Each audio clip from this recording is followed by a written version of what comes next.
अन्तर्निहित प्रतिभालाई प्रस्फुटन गर्ने बाहिर ल्याउनको लागि सहयोग गर्दछ। म अहिले तपाईँहरूको अगाडि आएर बोलिरहेको छु, यो पनि एउटा सिप क्षमता हो। यो विकास गर्नको लागि पनि मेरो विद्यालयले महत्त्वपूर्ण भूमिका खेलेको छ।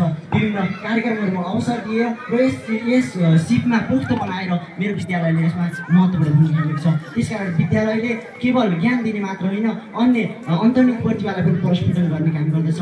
र विद्यालय यति मात्र नभई विद्यार्थी हामी विद्यालय छोडेर गइसकेपछि पनि विद्यालयबाट प्राप्त गरेका ज्ञान सिपहरू कुराको सबै प्रयोग गरेर हामीले हाम्रो सपनाहरू पुरा गर्नुपर्दछ।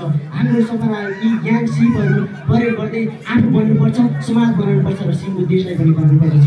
सम्पूर्ण विद्यार्थी साथीहरू तथा भाइ बहिनीहरू, हामी भनेका भविष्यका कर्णधार हौँ र त्यसका लागि विद्यार्थीहरू, हाम्रा शिक्षक गुरुआमाहरूले हाम्रो लागि हामीलाई दक्ष र सक्षम बनाउनको लागि एकदम प्रयत्न गर्दै आउनु भएको छ र त्यो कुराहरूतिर उहाँहरूले प्रयत्न गरेर मात्र हुँदैन, हामीले पनि त्यसमा महत्त्वपूर्ण भूमिका खेलेको हुन्छौँ। हामीले पनि मेहनत गरेर र सफल बनेर हाम्रो देश समाजलाई बनाउने काम गर्नुपर्दछ।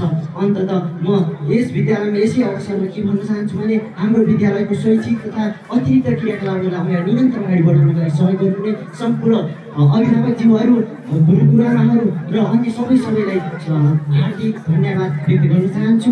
र अन्त्यमा म यस कार्यक्रम, यो आजको कार्यक्रम सभ्य र भव्य रूपमा सम्पन्न होस् भन्ने शुभकामना व्यक्त गर्दछु। धन्यवाद।